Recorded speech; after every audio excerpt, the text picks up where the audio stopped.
In the winter of 1878, a substitute teacher in Cedar Creek, Indiana, made a discovery that would haunt the Methodist community for generations. 50 children had vanished over 2 years from the town's most beloved Sunday school program, children whose names sappered in attendance records, but whose families had seemingly forgotten they ever existed.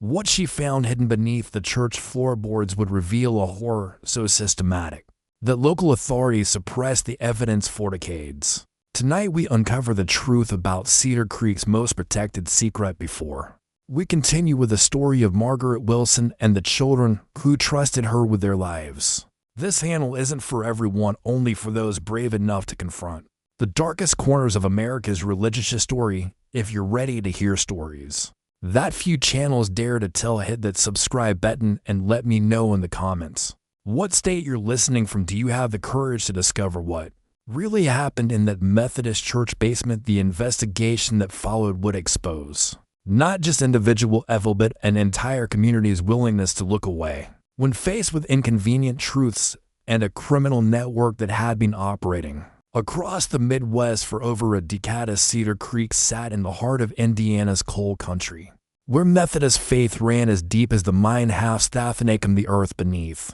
By 1876, the town boasted nearly 30 souls, most often God-fearing families drawn by promises of steady work in the expanding rail yards and coal operations that connected Indiana's resources to Chicago's hungry markets. The Baltimore and Ohio Railroad had reached Cedar Creek in 1871, transforming what had been a sleepy farming community into a bustling hub of commerce, an industry the town's rapid growth brought links that tested the social fabric of traditional rural life. Irish immigrants arrived weekly, seeking work in the mines and railroads. Their Catholic and Lutheran faiths creating tensions with the established Protestant majority. Methodist, Baptist, and Presbyterian congregations competed not just for souls but for social influence in a community where religious affiliation often determined business opportunities and social standing.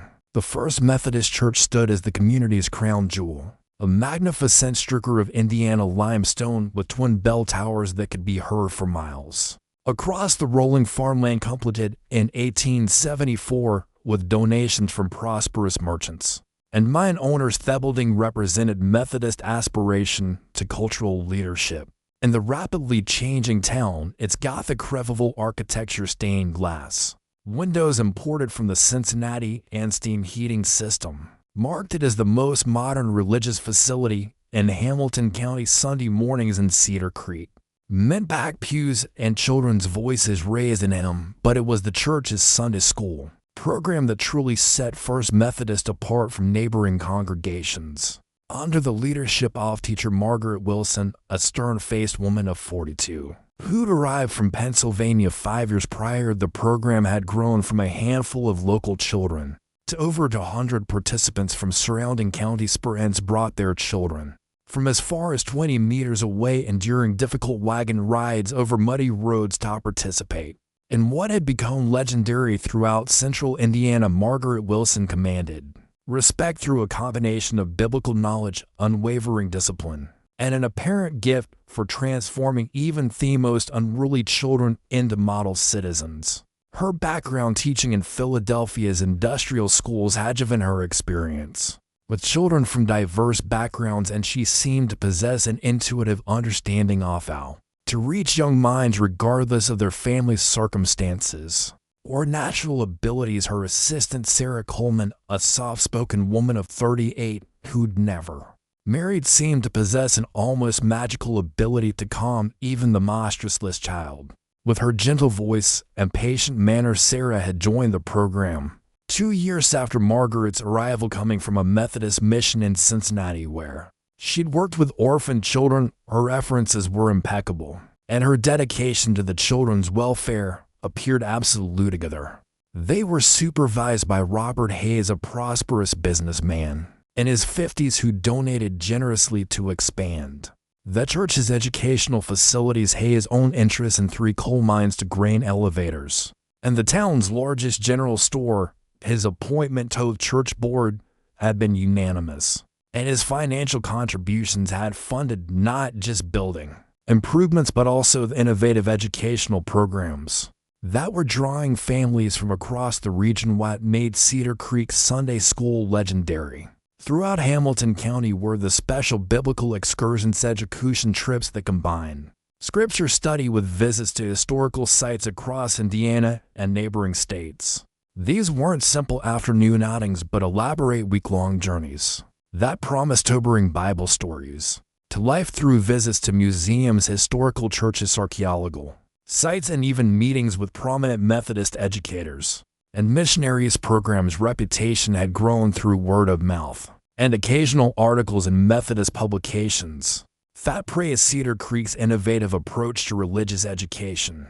Parents throughout the region competed to have their children selected for these prestigious expeditions, which were presented as once-in-a-lifetime opportunities for young minds to expand beyond the limitations of rural life. Methodist denominations emphasis on education and social improvement Methodist programs not just acceptable but celebrated throughout Protestant America since John Wesley's founding principles had emphasized the importance of learning and personal development. Methodist churches were expected to provide educational opportunities that went beyond simple Bible study in an era when most children received minimal formal schooling. The promise of occasional travel represented an extraordinary opportunity for families of modest means. Margaret Wilson's reputation for transforming war children into model citizens only added to the program's sapple. She had arrived in Cedar Creek with letters of recommendation from Methodist leaders in Philadelphia, where her work in industrial schools had gained recognition for reducing juvenile delinquency. In some of the city's most challenging neighborhoods, her methods, which emphasized discipline, combined with expanded horizons, seemed perfectly suited to the needs of a frontier community struggling with the social changes brought by rapid industrial development.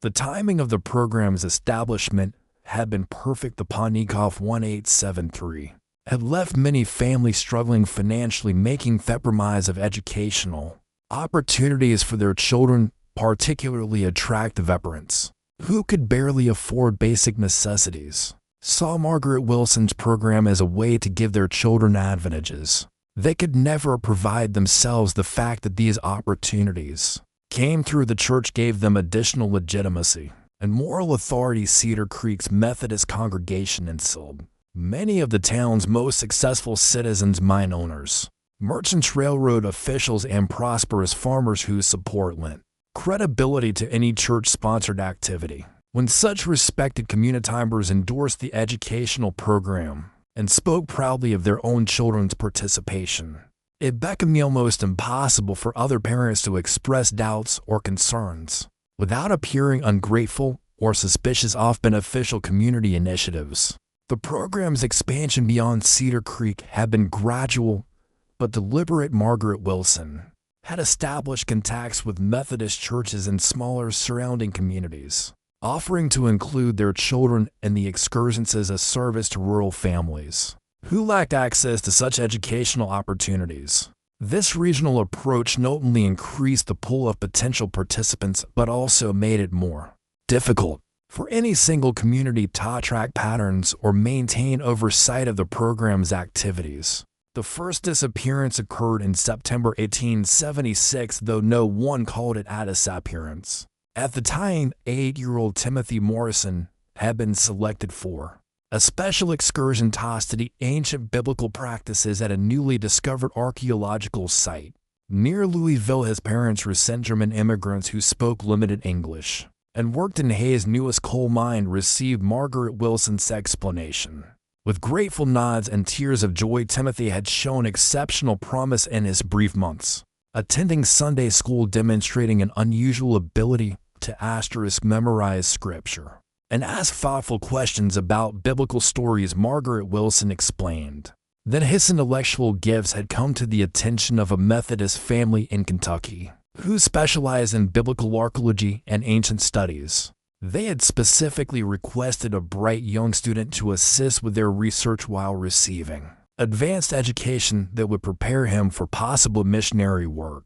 or religious scholarship, the opportunity was presented as a rare honor. That reflected not just Timothy's abilities, but the quality of Cedar Creek's educational program. The Morrison family would receive regular reports on their son's progress, and Timothy would return after 2 years with knowledge and connections that could transform his life prospects. For parents who had immigrated to America hoping to give their children better opportunities than they had known in Germany, the offer seemed like an answer to their prayers. Timothy's departure barely registered in the community consciousness. The Morrison family seemed proud rather than concerned, and Margaret Wilson's detailed letter explaining the opportunity convinced even skeptical neighbors that the boy had simply been blessed with an extraordinary chance for advancement. The fact that Timothy had always been somewhat quiet and studious made his absence less noticeable among his peer group. 2 weeks later, 10-year-old Mary Catherine Phillips joined an excursion focused on missionary work among the Stant communities. Her widowed mother, who struggled to support 3 children on the small income from taking in laundry, received assurances that Mary Catherine would be learning valuable skills while helping to establish Sunday schools in newly settled territories. The girl's obvious intelligence and leadership qualities made her selection seem not just reasonable, but inevitable. Mary Catherine had been one of the most popular children in the Sunday school program, known for her ability to help younger children with their lessons and her enthusiastic participation in all activities. Margaret Wilson explained that a Methodist mission organization in Illinois had specifically requested a capable young girl to assist with their work among families moving west. Mary Catherine would receive training in teaching methods while helping to spread Methodist education to frontier communities that lacked established churches. The promise of regular correspondence and eventual return was accompanied by the suggestion that Mary Catherine's experience could lead to a position as a professional teacher or missionary, careers that would provide financial security and social respectability far beyond what her current circumstances might offer for a widow facing an uncertain future. The opportunity seemed like divine providence. Be Christmas of 1876. 6 more children had departed on various educational expedients. Each departure followed the same careful pattern, selection based on demonstrated merit, detailed explanations of educational opportunities, promises of correspondence that somehow never quite materialized, and reassurances that any lack of communication simply reflected the children's deep immersion in their studies. What made the systematic disappearance possible was a calculated methodology that had nothing to do with educational merit or spiritual development. The genius of Margaret Wilson's system lay in its exploitation of parental aspiration and social expectations in a community where educational opportunity was scarce and upward mobility rare. The chance for a child to advance through church connections represented a family's greatest hope. To question such opportunities would have seemed not just ungrateful, but potentially damaging to other children's prospects within the program. As Ellen Hartwell would later discover, selection of children for the excursions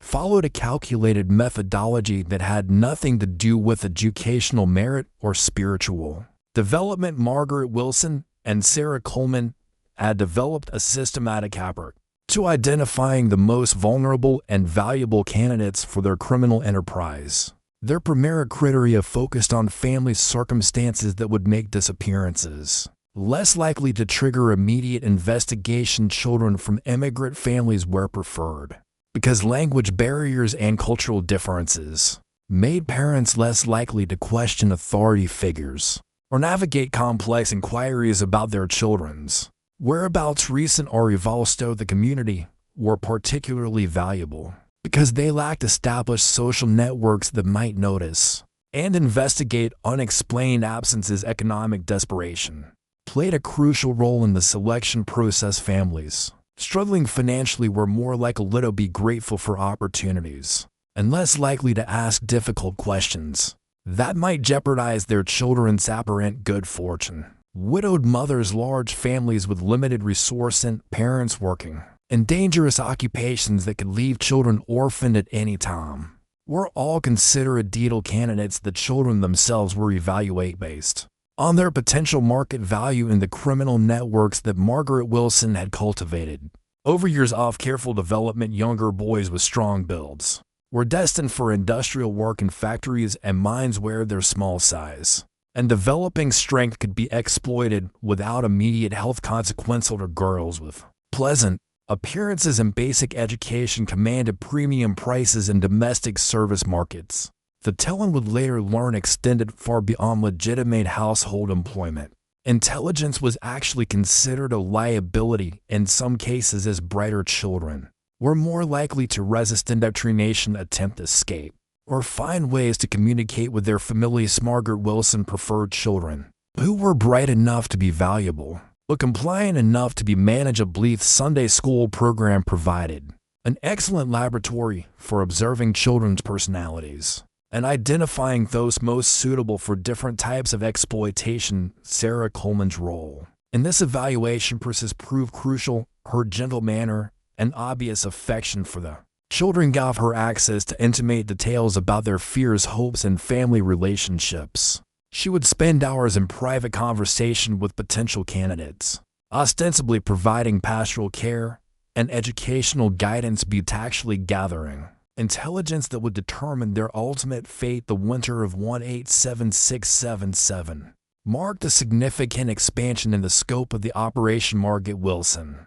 had established connections with similar programs in Methodist churches throughout Indiana and Illinois, creating a regional network that could move children across state lines and make tracking infinitely more difficult. This expansion had been carefully planned to coincide with increased railroad connectivity that made long distances travel both easier and less conspicuous. Robert Hayes' business connections proved invaluable in facilitating this expansion. His involvement in railroad shipping and grain trading had given him contacts throughout the Midwest, many of whom were willing to assist with discreet transportation arrangements.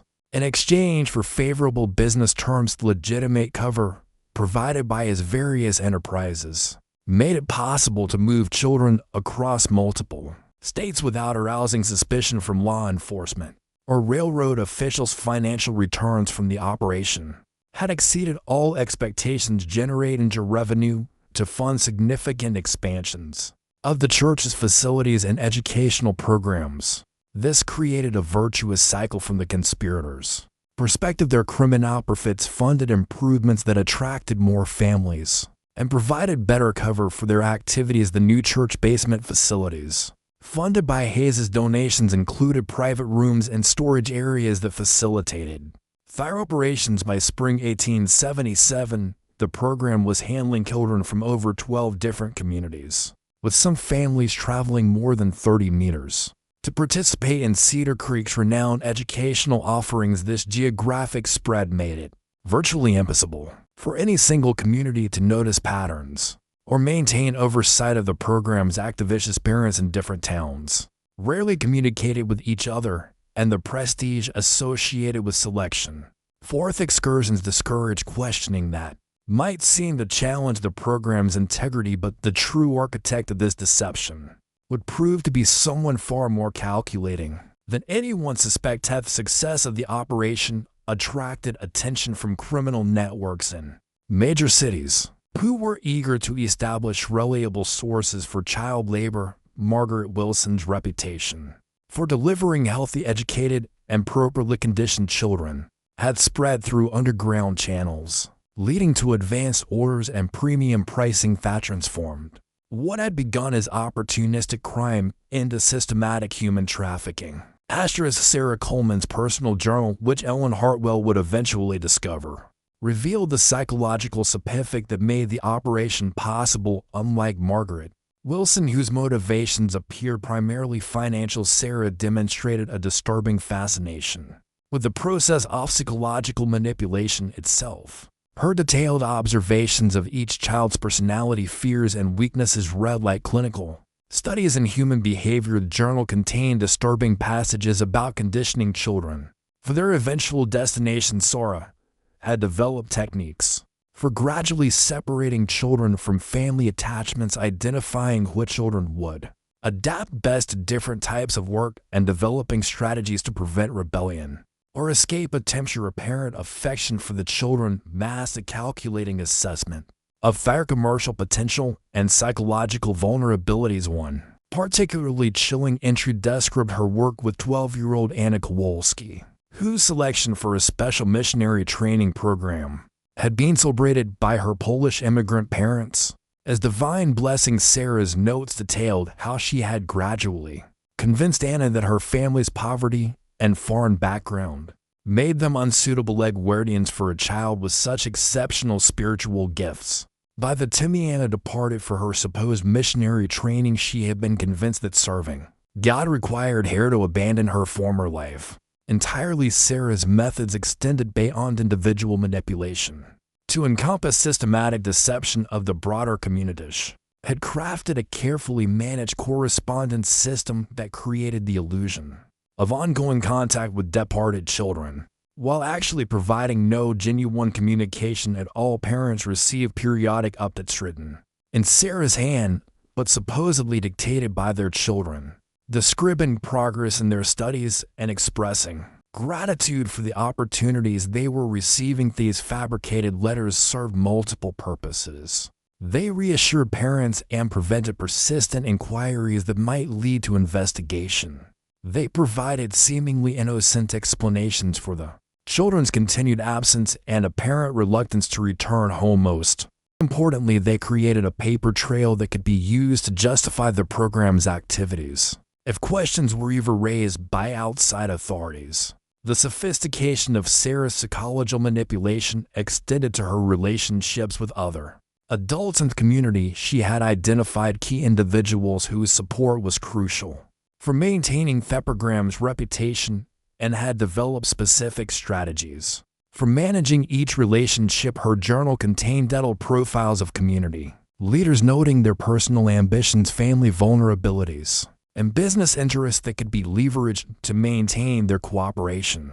In January 1878, tragedy struck their regular teaching staff when Sarah Coleman fell ill with what the local doctor diagnosed as consumption. The timing was particularly unfortunate, as the program was preparing for its most ambitious series of excursions, yet a coordinated effort that would place nearly 30 children in various locations across the Midwest. Before the spring planting season made travel more difficult, Sarah's illness created a crisis for the operation. Her intimate knowledge of each child's psychological profile and her carefully cultivated relationships with parents made her irreplaceable. In the short term, Margaret Wilson found herself overwhelmed by administrative duties that had previously been shared, while Robert Hayes pressured her to maintain the program schedule.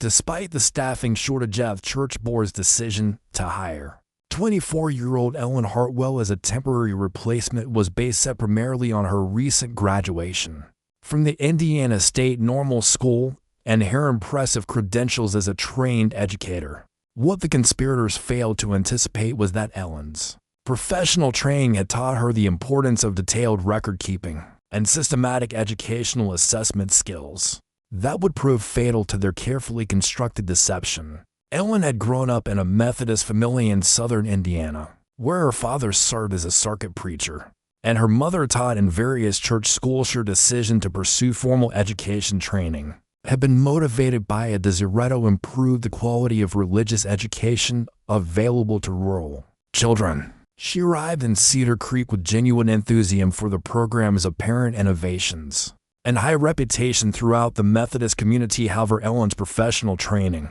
would soon lead her to notice discrepancies that others had overlooked. Her first weeks in the position seemed to confirm everything she had heard about the program's quality and effectiveness. The children who remained in regular attendance were indeed well-behaved, knowledgeable about Scripture, and enthusiastic about their studies. The facilities were modern and well-equipped, and the community support for the program was evident in both financial contributions and parental participation. But Ellen's professional training had taught her to look beyond surface appearances and evaluate education programs based on measurable outcomes and systematic documentation. Her requests to review assessment records, correspondence files, and long-term tracking data were initially deflected by Margaret Wilson with explanations about the unique nature of their program and the confidential relationships they maintained with host families. Ellen's first serious concerns arose when she attempted to prepare lesson plans that would build upon the previous year's curriculum. The absence of detailed records about what children had studied before their departure made it impossible to ensure continuity in the education of their siblings and classmates, who remained in the program. When she raised these concerns with Margaret Wilson, she was told that the departed children's studies had been so specialized that their curriculum bore little relationship to the regular Sunday school program. More troubling still when Ellen casually mentioned some of the missing children. In conversations with longtime church members, she was met with confused looks and vague responses. It was as if the community had collectively forgotten these young souls had ever existed. Parents who had once proudly spoken of their children's educational opportunities now seemed reluctant to discuss the subject at all, changing the conversation. When Ellen attempted to ask about letters or updates from their absent children, Ellen's professional training had included instruction in recognizing signs of educational fraud and institutional abuse, problems that were becoming increasingly common as demand for educational services outpaced the supply of qualified providers. The pattern she observed in Cedar Creek matched several warning signs. She had been taught to identify vague record-keeping, reluctance to provide documentation, defensive responses to reasonable questions, and systematic isolation of program participants from outside oversight. Her first direct confrontation with Margaret Wilson came in February 1878. Ellen had prepared a letter to send to families hosting the children on extended excursions, hoping to establish correspondence between the young students and their former classmates. Such communication was standard practice in legitimate educational exchange programs and served important purposes in maintaining emotional connections and assessing student progress. Margaret's reaction was swift and severe. Such contact would disrupt the children's studies and potentially undo their host's authority. The families hosting the children had specifically requested minimal outside interference to allow the students to fully immerse themselves in their new educational environment. Was forbidden from any communication regarding the absent students and warned that further interference could jeopardize her position and the program's carefully cultivated relationships. Substitute teacher suspicions deepened when she discovered that none of the churches or educational institutions supposedly hosting the children had ever heard of the Cedar Creek program. Letters sent to Methodist congregations in cities where children had reportedly been placed returned with polite but confused responses. No one had any record of Cedar Creek students or educational exchanges. Ellen's investigation took a crucial turn when she began examining the financial records associated with the educational program. As a trained educator, she understood that legitimate educational exchanges typically involve detailed financial arrangements, insurance accounts, guarantees, and contractual agreements between participating institutions. The absence of such documentation in Cedar Creek's files seemed increasingly suspicious. Robert Hayes' role in financing the program had always been presented as straightforward philanthropy, a successful businessman supporting community education through generous donations. But Ellen's examination of church financial records revealed a more complex pattern of transactions that seemed inconsistent with simple charitable giving. Large sums of money moved in and out of program accounts with no clear documentation of their purpose or destination. More troubling still were the personal financial changes Ellen observed in the program's leadership. Margaret Wilson had purchased substantial property in Cedar Creek and was reportedly considering investments in California real estate. Sarah Coleman, despite her modest teacher's salary, had accumulated enough savings to afford extended medical treatment in Chicago. Robert Hayes had expanded his business operations significantly, opening new stores in neighboring towns and purchasing additional mining interests. The collective wealth accumulation among the program's leadership seemed far beyond what their legitimate income could support. Ellen's father's experience as a circuit preacher had given her familiarity with typical financial circumstances of Methodist educators and church officials. Prosperity displayed by Cedar Creek's educational leadership was unprecedented in her experience, and inconsistent with their supposed dedication to humble service. Ellen's growing unease reached a breaking point when she overheard a conversation between Margaret Wilson and Robert Hayes in the church basement following a Wednesday evening service. Their hushed tones and frequent reference to shipments accounts and contacts in Chicago seemed entirely inconsistent with educational programming. The fragments of conversation she caught suggested coordination of transportation, discussion of prices, and concerns about maintaining schedules that sounded more like commercial transactions than educational planning. On the night of March 15, 1878, Ellen Hartwell made a decision that would haunt her for the rest of her life. Using her key to the church educational wing, she entered the building. Long after evening services had concluded, the basement rooms that served as Sunday school classrooms during winter months held secrets she was determined to uncover. Regardless of the personal risk or professional consequences, the church basement at night was a maze of shadows and strange sounds. The building steam heating system created mysterious noises, and the winter wind rattled windows and doors throughout the structure. Ellen's single oil lamp provided barely enough light to navigate familiar classrooms that seemed transformed and threatening in the darkness. Her hands shook as she began her systematic search of Margaret Wilson's private office. What she found beneath a loose floorboard in Margaret Wilson's private office defied every assumption about the woman's character and motives. A leather-bound ledger contained medical records spanning the full years. But these weren't educational records, they were business transactions documented with the precision of a commercial enterprise and the cold calculation of systematic exploitation. Each missing child was listed with their age, physical description, family background, and what Ellen gradually realized were sales prices. Timothy Morrison, age 8, sturdy build, docile temperament. German family, limited English, had been sold for $85 to what the ledger cryptically referred to as Chicago textile interests. Mary Catherine Phillips, described as age 10, intelligently delicious qualities.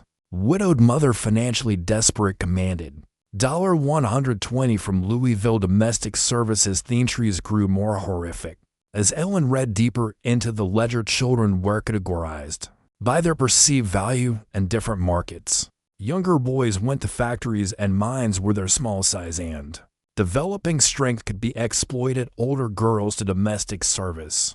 That, Ellen feared, means something far worse than legitimate housework. The ledger contained addresses in Chicago, Louisville, Cincinnati, and St. Louis, along with coded references to contacts who could arrange a transportation and provide documentation. Most chilling of all were the financial summaries over 2 years. Margaret Wilson, Sarah Coleman, and Robert Hayes had generated over $4,000 in documented revenue from the systematic sale of children, more money than most Cedar Creek families would see in a lifetime. Additional notation suggested this represented only the recorded transactions, with hints of off-books arrangements that could have doubled or tripled their actual profits. The basement yielded additional evidence that painted an even darker picture of the operation's scope and sophistication. Ellen discovered forged letters supposedly written by the missing children, describing happy lives with their new families and expressing gratitude for the opportunities they were receiving. These carefully crafted deceptions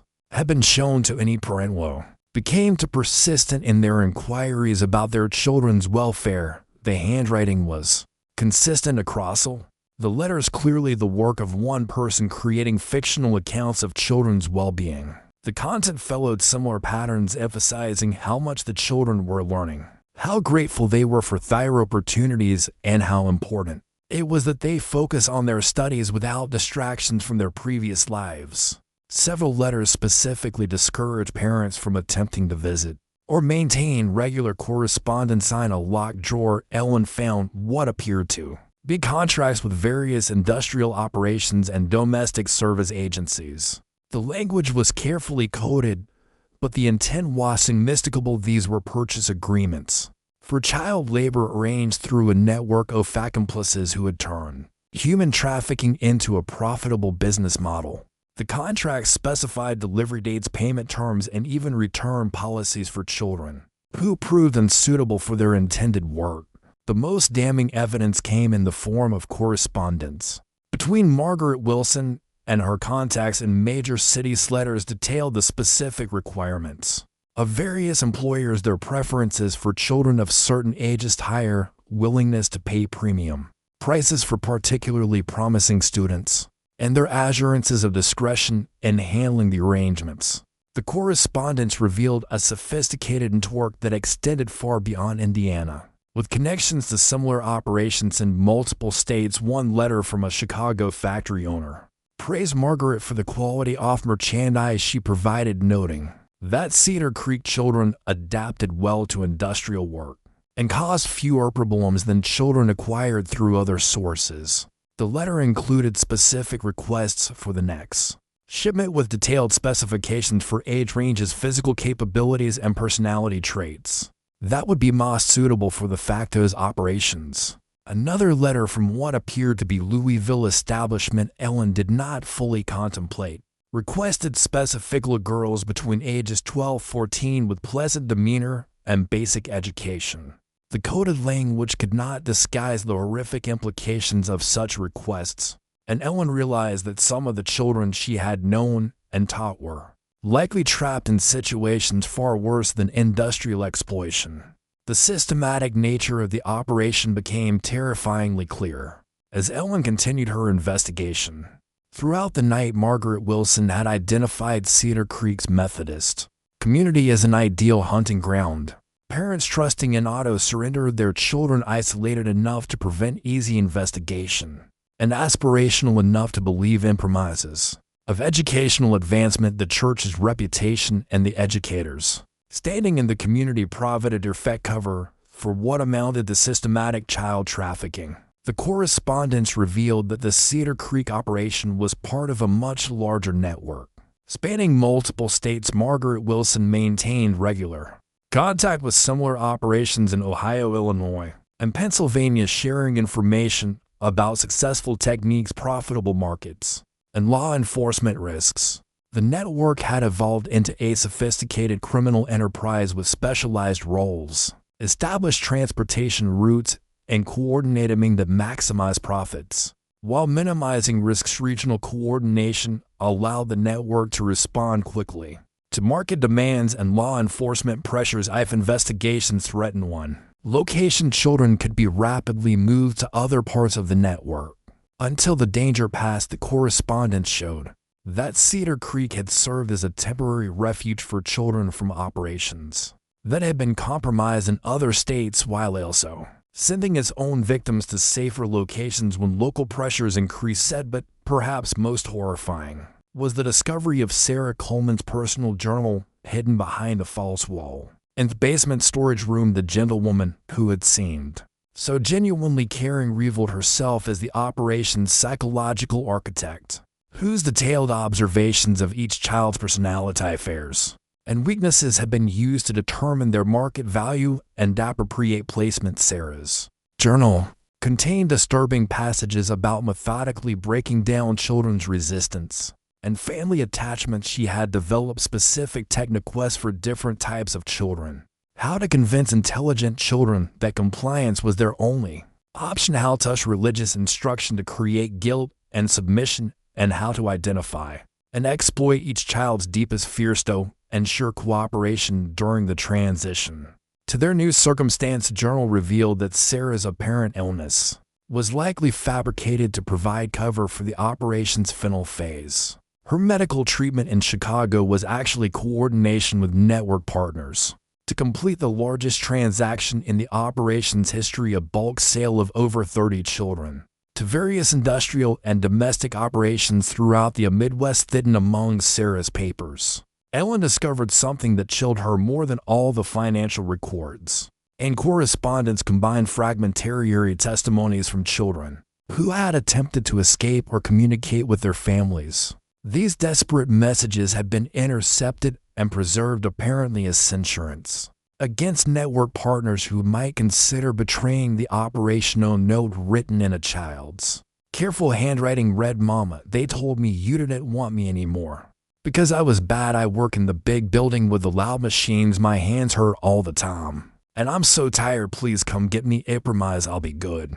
The note was marked with an address in Chicago, and a notation indicating it had been intercepted before delivery. Another fragment, apparently torn from a larger letter, contained a girl's plea. "The lady here says I have to be grateful for my food and bed, but she makes me do things that feel wrong. I remember what you taught me about right and wrong, but she says God wants me to obey. I'm scared.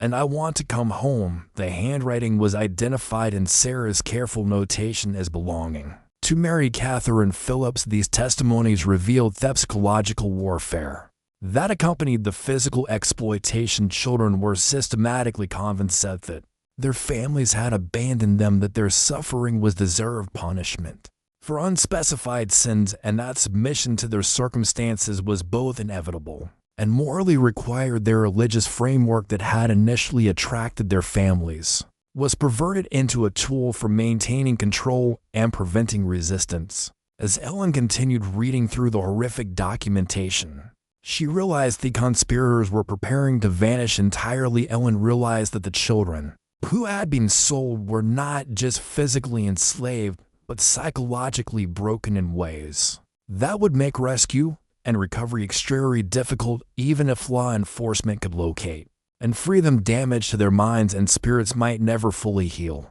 The true scope of the crime extended far beyond the initial trafficking to encompass systematic psychological torture designed to destroy any hope of escape or recovery. The financial records revealed that the three conspirators had been preparing to abandon Cedar Creek entirely by the summer of 1878, taking their accumulated profits to California, where they planned to establish themselves under new identities. The timing was carefully calculated to coincide with the completion of their largest transaction and the implementation of new railroad schedules that would facilitate rapid travel westward. Margaret Wilson had already purchased separate property near San Francisco under an assumed name, while Robert Hayes had been liquidating his Indiana business interests and converting assets to portable forms that could be easily transported. Sarah Coleman's supposed illness provided cover for her gradual withdrawal from community obligations. In preparation for departure, the final excursion would have netted them enough money to fund their escape and early retirement in comfortable circumstances. The plan's sophistication extended total contingency preparations for various scenarios if their activities were discovered before their departure.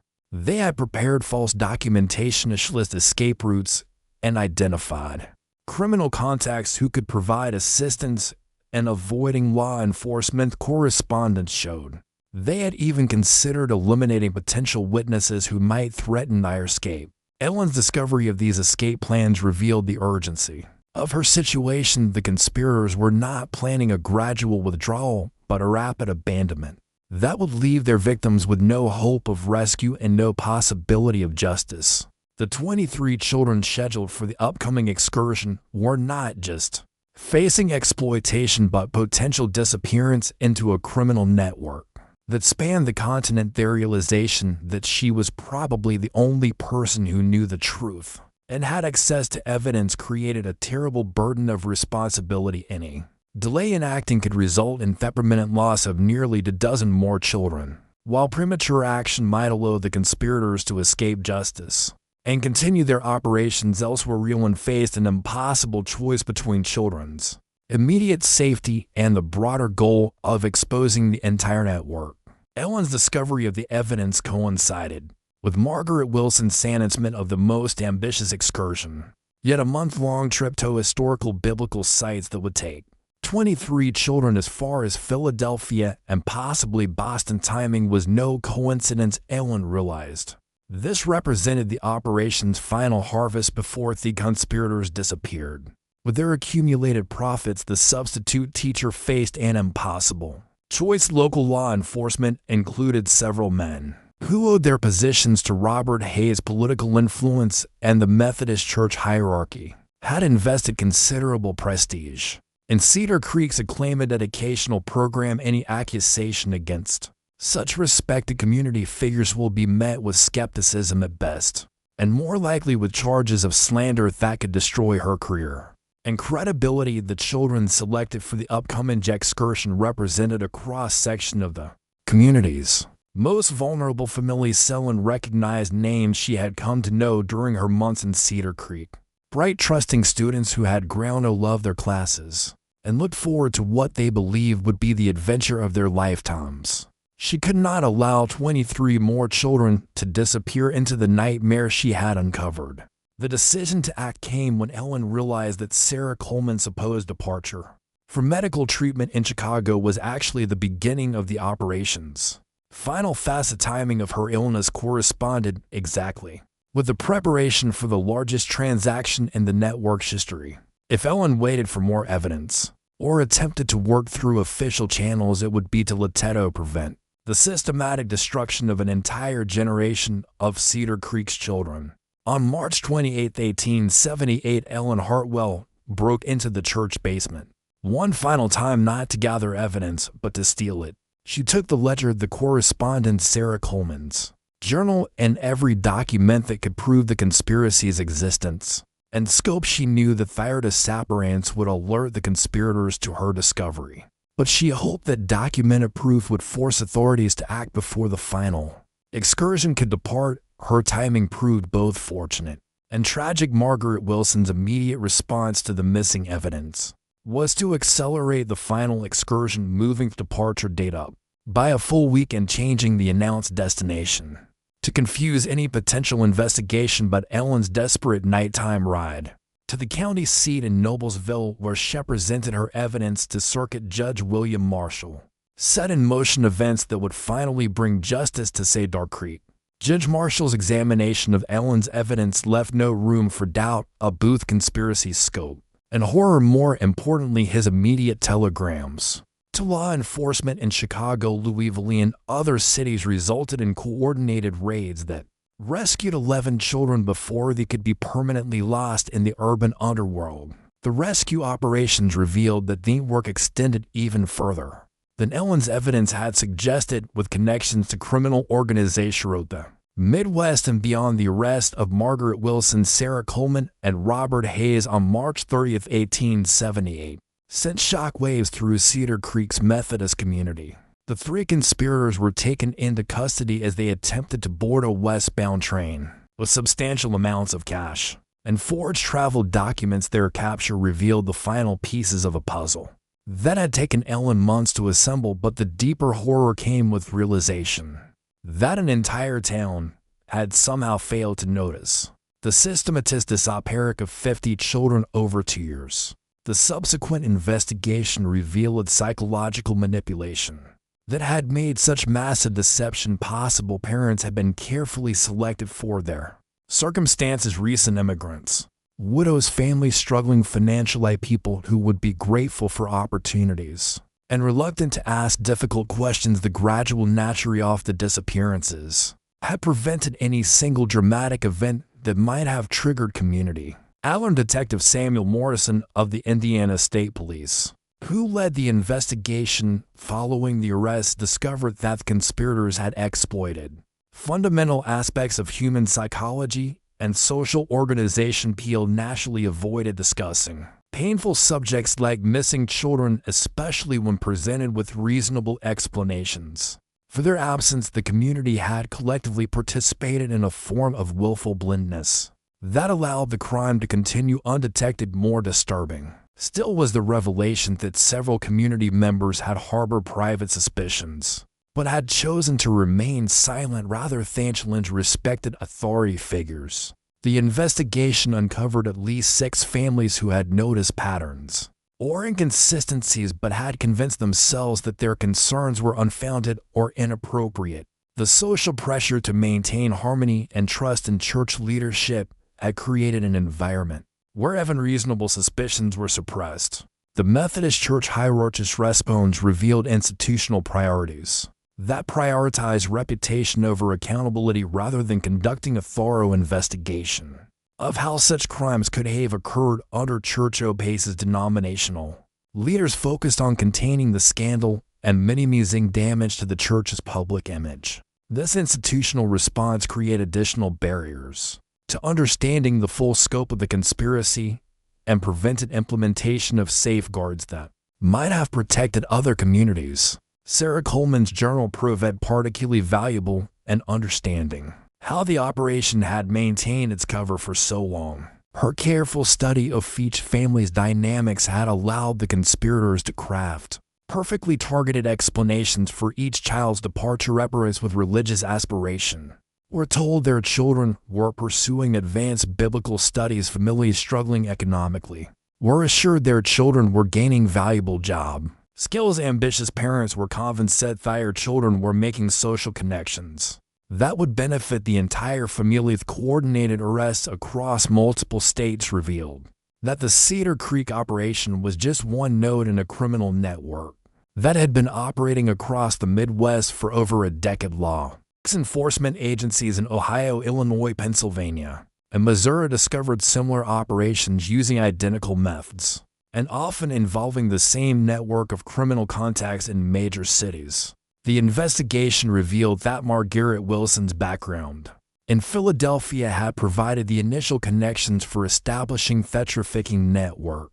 Her supposed experience in industrial schools had actually been involvement with criminal organizations that supplied child labor to factories and other enterprises willing to exploit vulnerable workers. Her move to Cedar Creek had been a deliberate expansion of these operations into rural communities where oversight was minimal and trust was high. Robert Hayes's business connections had provided crucial infrastructure for the network's operations. His involvement in railroad shipping and grain trading had given him legitimate reasons to travel frequently and maintain contact throughout the region. As warehouses and transportation arrangements had been used to move children across state lines without arousing suspicion from law enforcement or transportation officials. Financial investigation revealed that the three conspirators had accumulated far more wealth than Thier documented. Transactions suggested hidden accounts, property purchases under false names, and complex financial arrangements indicated that the Cedar Creek operation had generated over $50 in profits, an enormous sum that placed the conspirators among the wealthiest individuals in Indiana. This financial success had funded the expansion of their operations and provided resources for corrupting officials and maintaining their cover. Network's reach extended beyond simple trafficking to encompass systematic corruption of law enforcement, political officials, and business leaders in multiple communities. The investigation discovered that substantial bribes had been paid to sheriffs, judges, and railroad officials to ensure cooperation and prevent investigation. This corruption had created a protective umbrella that allowed the network to operate with impunity. For years of the 50 children had disappeared from Cedar Creek. The coordinated rescue operations managed to locate and recover only 18. Most had been so thoroughly integrated into industrial operations or domestic service that identifying them proved nearly impossible. The psychological trauma they had endured left many unable to readjust to normal family life, creating a secondary tragedy that haunted Cedar Creek for generations. The rescued children's testimonies revealed the systematic psychological warfare that had accompanied their physical exploitation. They had been told that their families had sold them because they were unwanted burdens, that their suffering was punishment for unspecified sins, and that any attempt to escape or communicate with their former lives would result in severe consequences for both themselves and their families. Medical examinations of the recovered children revealed evidence of malnutrition, physical abuse, and exposure to dangerous working conditions that had caused permanent health problems. Several children showed signs of industrial accidents, missing fingers, respiratory problems from textile dust, and developmental delays from prolonged exposure to dangerous chemicals. The full scope of their physical suffering was matched by psychological damage that would require years of careful treatment to address. Perhaps most heartbreaking were the children who initially resisted rescue efforts, having been so thoroughly Lacanian to believe that their circumstances were normal and deserved. Several children had to be gradually convinced that their rescuers were legitimate, and that they would not be punished for accepting help. The depth of psychological manipulation they had experienced demonstrated the criminal sophistication of the network's operations. The investigation also revealed that at least 12 children had died while in the custody of their purchases, victims of industrial accidents, disease, or abuse. It would never be properly investigated or prosecuted. These deaths had been covered up through falsified records and corrupt officials who ensured that no inconvenient questions were asked about the fate of children had supposedly never existed in official documentation.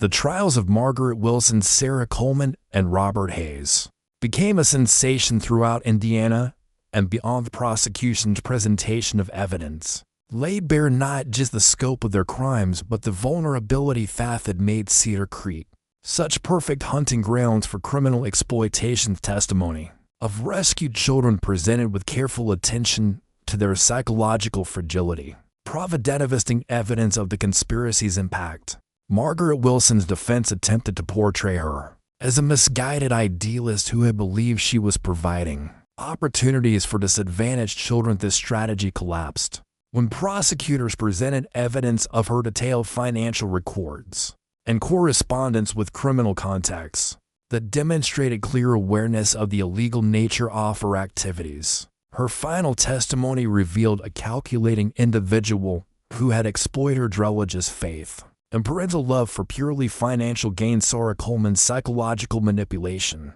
proved more difficult to prosecute under existing legal frameworks, while her role in conditioning children and deceiving families was clearly documented. The subtle nature of psychological abuse was not well understood by legal authorities. In 1878, her defense argued that her care for the children had been genuine, even if misguided, but the evidence of systematic emotional manipulation ultimately convinced the jury of her criminal intent. Robert Hayes' trial focused on his role in financing and facilitating the operation. His attorneys argued that his business activities had been legitimate and that any involvement with the trafficking network had been unknowing. However, the financial evidence and correspondence demonstrated his central role in planning and executing the conspiracy. His conviction on multiple counts of conspiracy and trafficking resulted in the longest prison sentence of the three conspirators. The legal proceedings also revealed significant gaps in existing laws regarding child trafficking and exploitation. The prosecution had to rely on various fraud, kidnapping, and conspiracy statutes that were not specifically designed to address systematic trafficking operations. The complexity of interstate criminal activity exposed weaknesses in law enforcement coordination that would not be adequately addressed for decades. The Methodist Church's response to the scandal revealed institutional priorities that placed reputation management above accountability and victim support rather than conducting a comprehensive investigation of how such crimes could have occurred under Church OPACE's denominational leaders focused on damage control and distancing themselves from the Cedar Creek operation. Church officials argued that the crime should have been perpetrated by individuals who had deceived the church as thoroughly as they had deceived the community. While technically accurate, this response ignored the institutional failures that had enabled the conspiracy to operate. The lack of oversight, the absence of verification procedures for educational programs, and the culture of unquestioning trust and authority figures had all contributed to creating an environment where such crimes could flourish. The Church's refusal to implement systematic reforms or provide support for victims' families created additional trauma for the affected community. Parents who had lost children felt abandoned by the institution they had trusted with their most precious possessions. The lack of institutional accountability reinforced the sense that their children's suffering had been meaningless and that nothing had been learned from the tragedy. Local law enforcement's failures were equally significant. Sheriff Thomas Bradley's investigation of the multiple reports and concerns had been dismissed without proper investigation over the 2-year period of the conspiracy's operation. The combination of political corruption, professional incompetence, and social pressure to avoid challenging respected community figures had created a perfect environment for criminal exploitation. Railroad companies, whose infrastructure had been used to transport children across state lines, also escaped accountability for their role in enabling the conspiracy, while their employees' cooperation had been purchased through bribes rather than corporate policy. The lack of oversight and verification procedures for passenger transportation had facilitated the trafficking operation of significant changes in transportation security or verification procedure resulted from the investigation. Ellen Hartwell's role in exposing the conspiracy made her a hero to some and a pariah to others within the Cedar Creek community. Many residents blamed her for destroying the town's reputation and bringing unwanted attention to their community. The social pressure and hostility she faced in the aftermath of the trials made it impossible for her to continue living in Cedar Creek.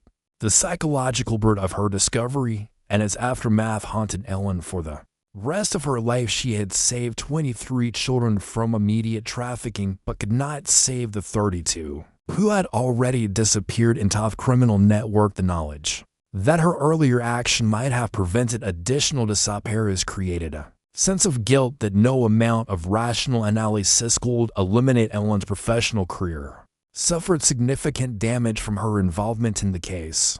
Many educational institutions viewed her as a troublemaker who had violated profession norms by investigating her colleagues and superiors. Her attempts to implement safeguards and verification procedures in subsequent positions were often met with resistance from administrators who preferred traditional approaches based on trust and personal relationships. The personal cost of her heroism extended beyond professional consequences to encompass social isolation and psychological trauma. Ellen never married, partly because potential suitors were deterred by her association with the scandal, and partly because her experience had made her profoundly suspicious of people's motivations, and claims she spent the remainder of her career moving between different teaching positions, never staying long enough to form the deep community connections that might have exposed her to similar betrayals. Despite these personal costs, Ellen continued to advocate for educational reforms and child protection measures. Throughout her career, her writings and speeches emphasized the importance of institutional oversight, verification procedures, and systematic monitoring of educational programs. While her specific recommendations were rarely implemented during her lifetime, her advocacy contributed to gradual improvements in educational standards and child protection. Policia's Cedar Creek scandal had lasting impacts that extended far beyond the immediate community. News coverage of the trials and investigation created national awareness of child trafficking issues and the vulnerability of rural communities to criminal exploitation. However, the lack of systematic follow-up and institutional reform limited the long-term benefits of this increased awareness. The Methodist denomination's handling of the scandal influenced denominational policy regarding educational programs and oversight procedures. While no comprehensive reforms were implemented, ultimately, the embarrassment and legal liability associated with the Cedar Creek case contributed to gradual increased scrutiny of church-sponsored activities involving children. These changes, while incremental, may have prevented similar large-scale operations in other Methodist communities. The financial impact on Cedar Creek was severe and long-lasting. The town's reputation as a safe and respectable community was permanently damaged, leading to reduced business investment and population decline. Many families who had lost children left the area entirely, unable to remain in a place associated with such profound trauma. The economic consequences of the scandal contributed to Cedar Creek's gradual decline. From a prosperous industrial center to a struggling rural community, law enforcement agencies in multiple states use the Cedar Creek case as a catalyst for improved coordination and information sharing. The investigation had revealed the inadequacy of state and local authorities in addressing interstate criminal activity, while significant improvements in law enforcement coordination would not occur until the early 20th century. The Cedar Creek case provided important precedents for federal involvement in interstate crimes. The rescued children's long-term outcomes varied significantly based on their individual circumstances and the support they received from their families and communities. Some managed to rebuild their lives and achieve relative autonomy, while others struggled with lasting psychological and physical damage from their experience. Lack of systematic support services for trafficking victims meant that recovery was largely dependent on familiar sources and individual resilience. 20 years after the arrest, a follow-up investigation attempted to determine the ultimate fate of all 50 missing children. The results were sobering. 18 had been rescued and returned to their families. 12 had been confirmed dead through various means and 20 remained missing, with no reliable information about their whereabouts or condition. The investigation concluded that most of the missing children had likely died in industrial accidents from disease or as a result of abuse, but the lack of documentation made definitive conclusions impossible. The financial investigation revealed that the conspirators' total profits from the operation had exceeded $75. An enormous sum that placed them among the wealthiest criminals in American history. Most of this money was never recovered, having been hidden in accounts and investments that could not be traced through the limited investigative information available. In the 1870s, the victims' families received minimal compensation and many remained in poverty. For the rest of their lives, Margaret Wilson died in prison in 1884. Having served only 6 years of her 20-year sentence, Sarah Coleman was released in 1885. Due to poor health, Andy disappeared entirely with no reliable records of her subsequent whereabouts or activities. Robert Hayes served 12 years and was released in 1890, eventually moving to California, where he lived under an assumed name until his death in 1903. The network's other participants faced varying fates, depending on their level of involvement and the effectiveness of local prosecution efforts. Some escaped justice entirely by fleeing to territories where law enforcement was minimal, while others received light sentences that reflected the limited understanding of trafficking crimes. At the time, the lack of coordination between different jurisdictions meant that the full scope of the network was never completely mapped or dismantled. More than a century has passed since these events unfolded, yet the lessons of Cedar Creek remain painfully relevant to our modern world. The Cedar Creek case demonstrates how easily trusted institutions can become vehicles for systematic evil when adequate oversight and accountability measures are absent. Conspirators' success depended not on elaborate deception, but on exploiting natural human tendencies to trust authority figures and avoid confronting uncomfortable truths. Their crimes were facilitated by a community's willingness to accept convenient explanations rather than ask difficult questions.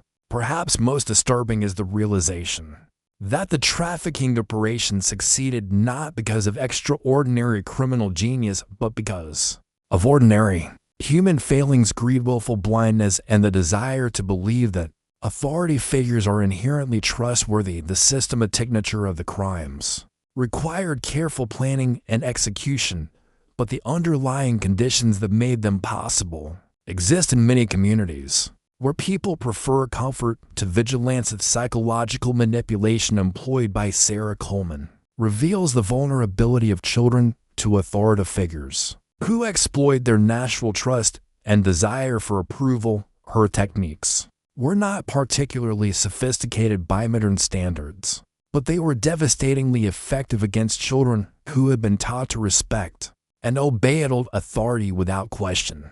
The religious framework that should have protected these children was perverted into a tool for ensuring their compliance, and silence. Ellen Hartwell's courage in exposing the conspiracy illustrates both the power of individual moral action and the personal costs that such action often entails. Her willingness to risk her career and personal safety to protect children she barely knew demonstrates the kind of moral courage that society desperately needs, but rarely rewards adequately. The hostility she faced from her own community reveals how difficult it can be to challenge established systems even when they harbor terrible secrets.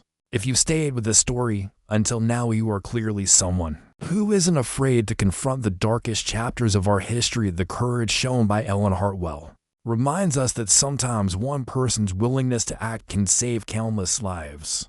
What would you have done in her situation? Would you have had the bravery to investigate when everyone else was looking away? Share this video with someone who appreciates true crime stories that reveal uncomfortable truths about human nature, and hit the like button. If this story gave you chills, don't forget to subscribe for more tales that uncover the secrets hidden in America's religious history. The Cedar Creek tragedy raises questions that remain relevant today. How can communities protect vulnerable populations without becoming paralyzed by suspicion?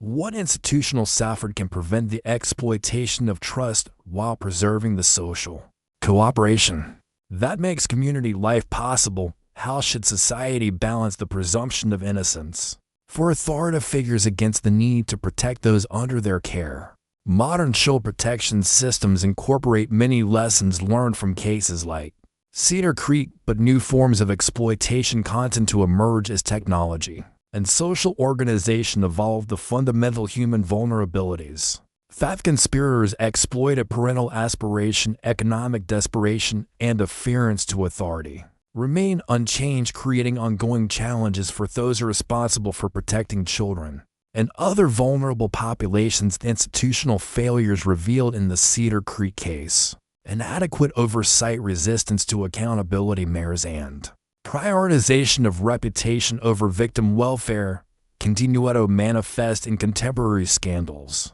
involving religious organizations, educational institutions, and other trusted entities. The specific methods may change, but the underlying patterns of institutional self-protection and victim abandonment remain disturbingly consistent across different eras and contexts. Perhaps the most important lesson from Cedar Creek is that preventing such tragedies requires active vigilance rather than passive trust. Ellen Hartwell's investigation succeeded not because she possessed extraordinary abilities, but because she insisted on documentation, verification, and accountability when others were content to accept reassuring explanations. Her example demonstrates that protecting vulnerable populations requires ordinary people to ask uncomfortable questions and demand satisfactory answers. This mystery shows us how the most trusted institutions can harbor the darkest secrets and how easily we can become complicit in evil through our willingness to believe comfortable lies.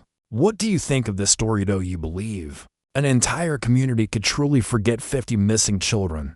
Or were there others who knew and chose to remain silent? Were Margaret Wilson and her accomplices monsters or ordinary people corrupted by opportunity and greed? Leave a comment below and share your thoughts about how such tragedies can be prevented in our own time. If you enjoyed this tale of hidden horror and want more stories that uncover America's darkest religious secrets, subscribe, hit the notification bell, and share with someone who appreciates mysteries that challenge what we think we know about the past. That truth about Cedar Creek reminds us that vigilance is the price of protecting the innocent, and that sometimes the greatest evil comes disguised as the greatest good. See you in the next